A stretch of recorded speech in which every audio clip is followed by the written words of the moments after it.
조은정 권사님께서 성경 봉독해 주시겠습니다.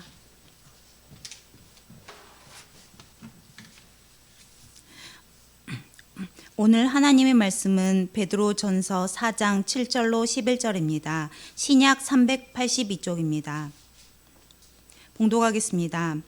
만물의 마지막이 가까이 왔으니 그러므로 너희는 정신을 차리고 근신하여 기도하라. 무엇보다도 뜨겁게 서로 사랑할지니 사랑은 허다한 죄를 덮느니라.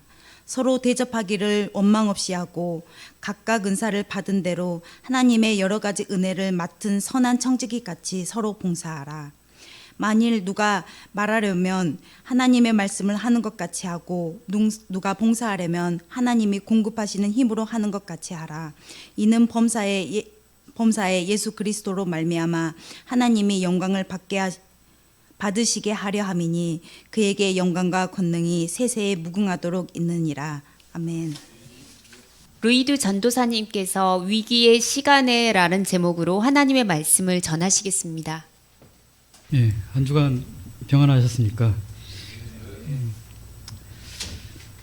대한민국은 현재 정치적, 사회적 위기를 겪고 있습니다. 지난 비상계엄의 선포는 국민을 경악하게 했으며 국회 의결로 극적으로 해제되기까지 매우 불안한 시간을 보내야 했습니다. 내란 속에 윤석열에 대한 탄핵이 이루어졌지만 이에 가담한 자들에 대한 심판은 이제 시작이라고 할 수 있습니다. 불안 세력에 의해 망가진 국가 사회적 시스템을 정상화하는 것도 매우 지난한 과정을 거쳐야 할 것입니다. 우리는 지도자의 불우와 사적 욕망이 국가 공동체를 위기에 빠뜨릴 수 있음을 깨달았으며 불우한 자들에게는 반드시 심판이 있음을 생생하게 목도하고 있습니다. 윤석열 씨가 대통령으로 선출된 이후 자신의 부정은 감추면서 반대하는 사람들의 죄를 먼지 털듯 찾아내어 기소하는 모습을 보며 국민들은 정에 줄이고 목마른 시간을 보내야 했습니다. 이러한 불안한 세력에 맞서 국가 공동체를 위해 헌신하는 사람들이 가진 고난을 겪는 현실을 보며 안타까움을 금할 수 없었습니다.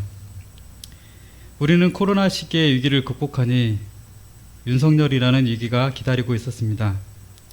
교회적으로는 이 시기를 거치며 사회적 신뢰도가 급격히 추락했는데 이는 교회가 코로나 시기 동안 사회 공동체의 안위를 고려하지 않는 이기적인 모습을 보였고 극보수 정치 세력과 결탁한 모습을 일반 대중이 인식한 결과라고 생각합니다.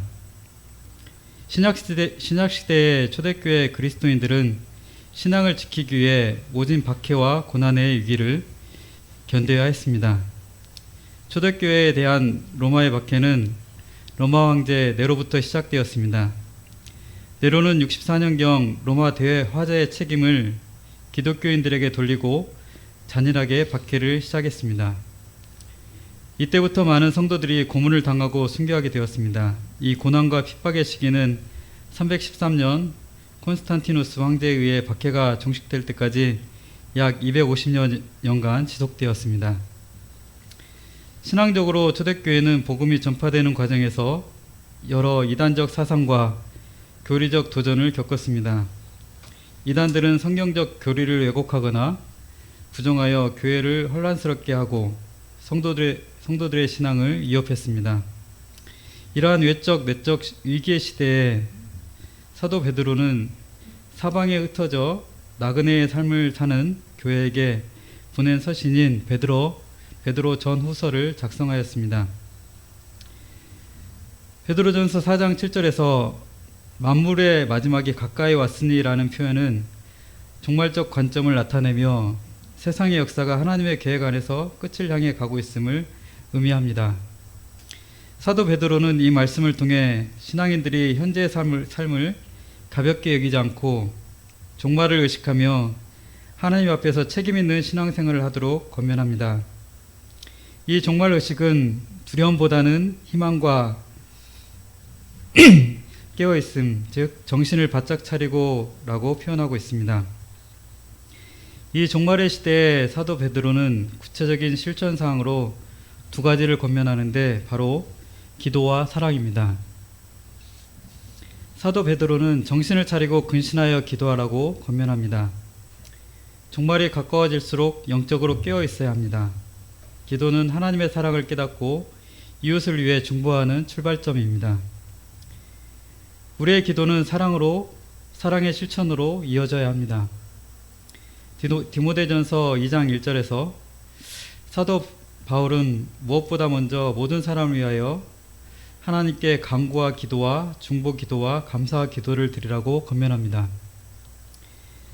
선지자들이 백성을 위해 기도했던 것처럼 신자들은 교회와 사회, 나라와 세계를 위해 끊임없이 중보해야 합니다. 기도는 하나님의 역사를 이루는 영적인 무기입니다. 베드로는 무엇보다 서로 사랑하라고 명령합니다. 사랑은 허다한 죄를 덮는다고 했습니다. 이 사랑은 조건 없는 희생적 사랑을 의미합니다. 용서하고 인내하며 상대방의 허물을 덮어주는 것이 참된 사랑입니다. 예수 그리스도는 십자가에서 보혈을 흘리셨고 그 피가 우리의 죄와 허물을 덮어주었습니다. 이 사랑은 감정에 그치는 것이 아닙니다. 사랑은 행함이 따르며 실제적으로 무언가를 만들어냅니다. 본문에서는 두 가지 행함이 나타납니다. 먼저 대접하기를 원망 없이 하라는 것은 기쁜 마음으로 대접하라는 의미입니다. 이는 마음의 섬김과 물질적 도움을 포함합니다. 기쁜 마음으로 베푸는 섬김은 이웃을 사랑하는 것이며 하나님께 드리는 귀한 예배입니다. 예를 들어 굶주린 사람을 보면 서둘러 식사를 제공하고 집 없는 사람을 보면 기꺼이 잠자리를 제공하라는 것입니다. 둘째, 하나님의 은사를 사용하라고 했습니다. 교회 공동체를 섬김에 있어 하나님이 각자에게 주신 은사를 사용하라고 합니다. 우리는 받은 은사를 관대한 마음으로 하나님의 뜻을 따라 섬기는 데 사용해야 합니다. 예를 들어 여러분이 받은 은사가 말이라면 여러분의 말이 하나님의 말씀이 되게 하고, 받은 은사가 남을 돕는 것이라면 여러분의 도움이 하나님의 진심 어린 도움이 되게 하십시오. 그렇게 하면 모든 일에서 하나님의 찬란한 임재가 예수님을 통해 환히 드러날 것입니다. 또한 예수님께서는 모든 일을 하실 수 있는 능력 있는 분으로 영광을 받으실 것입니다. 예수님은 예수를 따르는 자들에게 너희는 세상의 소금과 빛이라고 하시며, 이같이 너희 빛이 사람 앞에 비치게 하여 그들로 너희 착한 행실을 보고 하늘에 계신 너희 아버지께 영광을 돌리게 하라고 말씀하셨습니다. 이 사랑은 종말의 때에 상급과 심판으로 나타납니다. 예수님께서 재림하실 때 예비된 나라를 상속받을 복받은 자들, 즉 의인들에게 하나님께서는 내가 줄일 때에 너희가 먹을 것을 주었고, 목마를 때에 마시게 하였고, 나그네 되었을 때에 영접하였고, 헐벗었을 때에 옷을 입혔고, 병들었을 때에 돌보았고, 옥에 갇혔을 때에 와서 보았다고 말씀하십니다. 이에 의인들은 의아해하며 우리가 어느 때에 주께 이런 일들을 하였는지 묻습니다. 주님께서는 너희가 여기 내 형제 중에 지극히 작은 자 하나에게 한 것이 곧 내게 한 것이니라고 말씀하십니다. 우리의 하나님 사랑이 구체적인 이웃 사랑으로 나타나는 것을 알 수 있습니다. 마태복음 10장 42절에서도 또 누구든지 제자의 이름으로 이 작은 자 하나에게 냉수 한 그릇이라도 주는 자는 내가 진실로 너에게 이르노니 그 사람이 결단코 상을 잃지 아니하리라 하시니라고 말씀하십니다. 또한 반대로 불의한 자들에게 대해 이 지극히 작은 자 하나에게 하지 아니한 것이 곧 내게 하지 아니한 것이니라고 하시리니 그들은 영벌에 들어가리라고 경고하고 있습니다. 구약 선지서인 오바댜에서는 이스라엘, 즉 야곱이 이민족의 침략으로 멸망할 때 야곱의 형제 에서의 후손인 에돔 족속의 죄악에 대해 말합니다. 사악한 외적들이 예루살렘을 공습하여 약탈하는데도 그저 수수방관하였다. 자기 형제가 얻어맞고 있는데 고소해야 하다니 그래서는 안 되었다. 유다의 아들들이 진창에 처박히는 것을 보고 깔깔 웃다니 그래서는 안 되었다. 고생하고 있는 그들에게 큰 소리를 해대다니 그래서는 안 되었다. 삶이 파탄난 그들을 들에 이용하더니 그래서는 안 되었다. 그들의 고난, 그들의 비참한 모습을 보며 웃고 떠들다니 다른 민족들은 몰라도 너만큼은 그래서는 안 되었다. 얻어맞아 바닥에 쓰러진 그들의 옷을 벗겨가다니 그래서는 안 되었다. 길끝에서 기다리고 섰다가 피난민의 길을 막지 말았어야 했다. 모든 것을 잃고 목숨만 건진 무력한 생존자들에게 등을 돌리다니 그래서는 안 되었다. 모든 사악한 민족을 심판하실 하나님의 날이 가까이 왔다. 내가 행한 그대로 내게도 이루어질 것이다 고 선지자는 사랑과 자비가 없는 민족에게 하나님의 정의의 심판을 선포합니다. 성경에서 구약시대의 이스라엘은 하나님을 떠나 우상을 숭배하고 불의를 행하다가 심판으로 주변 민족의 침입과 전쟁을 겪으며 멸망의 위기에 처했습니다.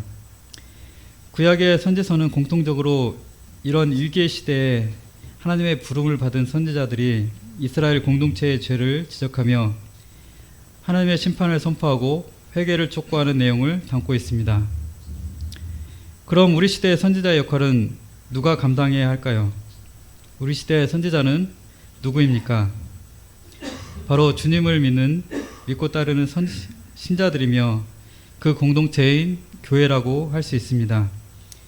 민수기 11장 29절에서 모세가 그에게 이르되 내가 나를 두고 시기하느냐 여호와께서 그의 영을 그의 모든 백성에게 주셔서 다 선지자가 되게 하시기를 원하노라 고 하였고, 이 일이 사도행전 2장에서는 사도 베드로에 의해 이는 선지자 요엘을 통해 말씀하신 것이니 일렀을 때 하나님이 말씀하시기를 말세에 내가 내 영을 모든 육체에 부어주리니 너희 자녀들은 예언할 것이요 젊은이들은 환상을 보고 늙은이들은 꿈을 꾸리라.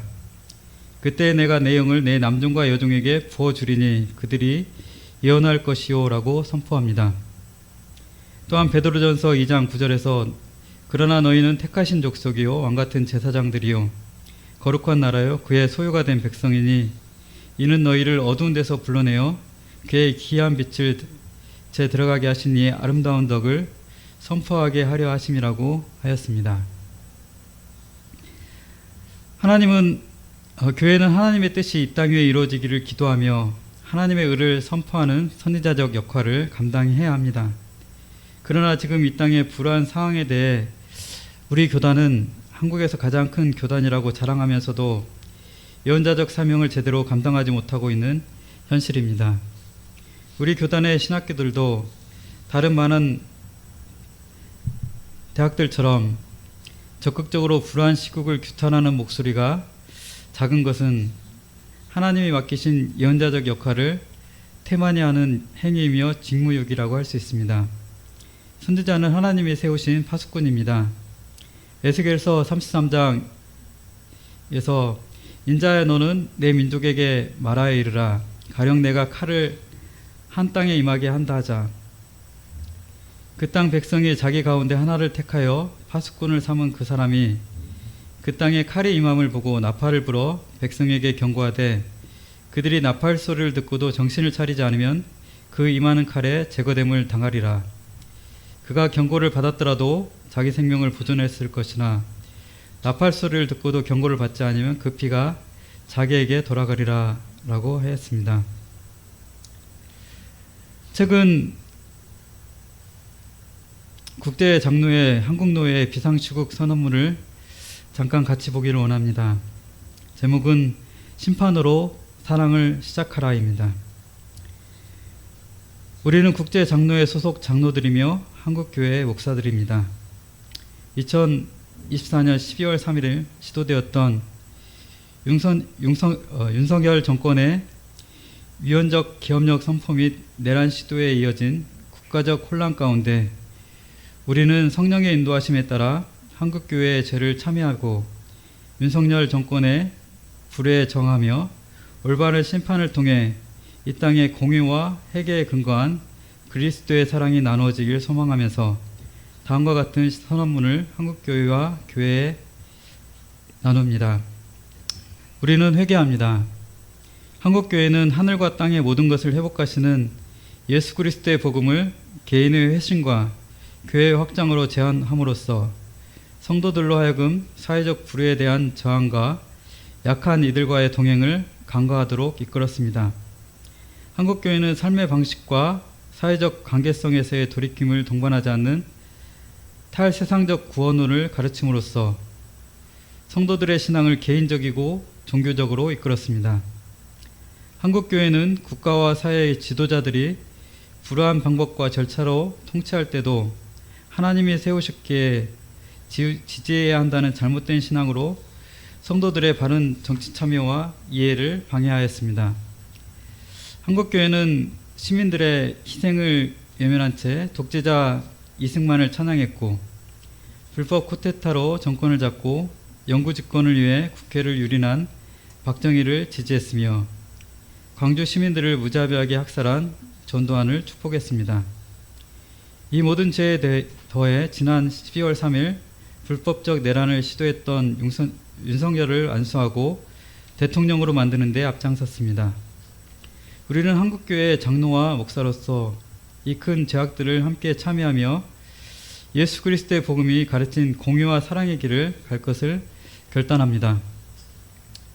우리는 결단합니다. 회개의 실천으로 우리는 현재 진행되는 윤석열 정권의 내란 음모에 반대하며 이들의 심판과 공의 회복의 뜻을 같이 하는 모든 이와 연대할 것입니다. 회개의 실천으로 우리는 잘못된 지도자에게 저항하고 심판을 선언함으로써 정의가 물같이 공의가 마르지 않는 강같이 이 땅에 흐르도록 하는 것이 교회의 사명임을 천명합니다. 회개의 실천으로 우리는 정치적, 사회적으로 공의와 사랑을 실천하는 삶을 살 것이며 교회와 성도들이 삶으로 이어지는 회심을 통해 그리스도의 제자로 서도록 복음을 해석하고 나누며 복용할 것입니다. 우리는 윤석열 정권의 유언적 내란과 불의에 저항합니다. 윤석열 정권의 12월 3일 계엄령 선포와 국회 장악 시도는 국가의 헌법을 위반한 내란 행위입니다. 하나님의 언약 사상에 근거하여 왕권에 저항하며 민주주의의 기초를 시작한 웨스트민스터 신앙과 신앙 고백을 신앙적 기초 중 하나로 삼고 있는 우리 국제 장로회는 이런 독재적 시도와 이에 동조함이 근본적으로 하나님을 저항하고 우상을 섬기는 것이라고 선언합니다. 윤석열 대통령은 검찰 및 사법부의 부패적 집단 권력을 사용하여 공의를 왜곡하고 기득권자들을 옹호함으로써 경제적 양극화를 가속화했습니다. 국제 및 남북 문제에서도 대결과 진영 논리로 평화를 깨뜨렸고 세계적 협력이 필요한 기후위기 대응을 방해하였습니다. 또한 남북 간의 긴장을 정치에 악용함으로써 사회 안의 정치적 양극화를 조장하여 0.73%라는 근소한 차이로 당선된 자신의 권력을 강화하려 했으며 부인 김건희 및 자신의 죄를 덮기 위해 수많은 거부권을 행사함으로써 정의를 왜곡했습니다. 마침내 자신의 권력을 유지하기 위해 무력을 동원하여 국회와 국가 주요 기관을 장악하려는 내란까지 일으켰습니다. 신앙의 양심에 기초하여 우리는 부패한 사법부를 힘입어 정의를 왜곡하고 헌정 질서를 무력으로 대처하려는 윤석열과 동조자의 시도가 죄임을 선언합니다. 동시에 평화와 약자의 복음에 기초하여 강자 편향적이고 분열적이며 분쟁적인 윤석열 정권의 통치를 반대하고 저항합니다. 정당한 심판은 소망의 시작입니다. 불의에 대한 정당한 심판은 사회적 공의와 개인적 회심의 시작입니다. 그리스도의 십자가는 공의와 사랑의 하나임을, 그리스도의 부활은 예수 그리스도를 따라 진리의 삶을 살려는 이들에게 고난과 소망이 하나임을 증거합니다. 이 믿음으로 우리는 윤석열과 행동대장 김용현, 여연형과 관련된 모든 부역자가 자신이 저지른 죄악을 인정하고 고백하며 심판받아야 한다고 선언합니다. 또한 윤석열 정권이 저지른 죄악의 동조와 침묵으로 함께했던 모든 이도 죄를 고백하고 이에 상응하는 대가를 치르기를 촉구합니다. 특별히 이 과정에 함께했던 기독교인들은 더욱 그러해야 할 것입니다. 우리는 윤석열 도당의 악한 시도를 막으시고 여전히 이 땅을 공의로 이끄시는 하나님의 손길을 보며 감사합니다. 우리는 우리의 약함 속에서도 여전히 일하시는 하나님을 바라보며 예수 그리스도의 길을 따라 살 것을 결단합니다. 이 내용은 교회 홈페이지에 올려 있으니까 한번 보시기 바랍니다. 하나님의 정의는 죄에 대한 심판으로만 끝나지 않고 자비와 사랑을 통해 완전히 드러납니다. 예수 그리스도의 십자가의 희생은 하나님의 정의와 자비가 만나는 곳입니다. 죄는 심판받고 믿는 자들은 은혜로 구원을 받습니다. 하나님께서 우리에게 구하시는 것은 미가서 6장 8절에서 여호와께서 내게 구하시는 것은 공의를 행하며 인자를 사랑하며 겸손히 내어 하나님과 함께 행하는 것이 아니냐고 말씀하십니다. 믿는 자가 추구할 참된 경건은 하나님의 말씀을 사랑하고 그 말씀을 실천하는 삶입니다. 이 참된 경건은 이웃을 사랑하고 약자를 돌보는 삶을 포함합니다. 야고보서 1장 27절에서 하나님 아버지 앞에서 정결하고 더러움이 없는 경건은 곧 고아와 가부를 그 환난 중에 돌아보고 자신을 지켜 세속에 물들지 아니하는 그것이니 라고 하였습니다. 야고보서는 믿음과 행함이 대립되는 개념이 아니라 참된 믿음은 필연적으로 선한 행위로 나타나야 한다고 가르칩니다. 행함은 믿음을 완전하게 만들고 하나님과 이웃을 향한 사랑의 실천을 통해 신앙이 입증됩니다. 사랑의 선행은 신앙의 열매이자 경건의 증거입니다. 이 가르침은 오늘날의 신앙생활에도 깊은 교훈을 줍니다. 믿음은 단지 입술의 고백에 머물지 않고 삶의 변화와 선한 행실을 통해 세상에 하나님의 사랑을 드러내야 합니다. 행함이 없는 믿음은 죽은 믿음이라는 야고보의 경고는 모든 신자에게 실천적 신앙의 중요성을 상기시킵니다. 사실 위기의 시기는 그리스도의 신앙을 점검하는 기회의 시기입니다. 우리 나눔과 성김교회도 위기의 시기를 맞이한 상황이라 할 수 있습니다. 지난 여름 교회의 기둥과 같았던 두 목사님께서 사임하시고 우리 공동체 안에서 교회의 방향에 대해 많은 이견과 논란이 있었습니다. 그로 인해 적지 않은 성도들이 마음의 상처를 입고 신앙생활이 흔들리며 교회의 미래를 불안하게 바라보는 상황입니다. 이런 위기의 시기에 베드로 사도의 말씀은 우리 교회가 이 위기를 극복할 지혜를 제공한다고 생각합니다. 먼저 사랑하십시오. 이 말은 사랑을 단순히 형식적으로 하거나 얕은 감정적 사랑을 의미하지 않습니다. 진심과 열정을 담아 서로를 사랑하라는 의미입니다. 서로의 약점과 부족함을 감싸고 어려움을 함께 나누며 무조건적으로 사랑을 실천하는 것이 중요합니다. 사랑은 허다한 죄를 덮습니다. 사랑은 단순히 감정을 표현하는 것을 넘어서 용서와 회복의 역할을 합니다. 사랑을 통해 다른 사람의 잘못이나 죄를 덮어주는 것, 즉 용서하고 화해하는 것이 중요하다는 의미입니다. 그리스도인들이 서로를 용서하고 사랑을 덮어줄 때 공동체는 더욱 단합되고 하나님의 사랑이 드러납니다. 우리 교회 공동체 안에 있는 지체들의 어려움을 잘 살피고 돌아볼 수 있어야 합니다.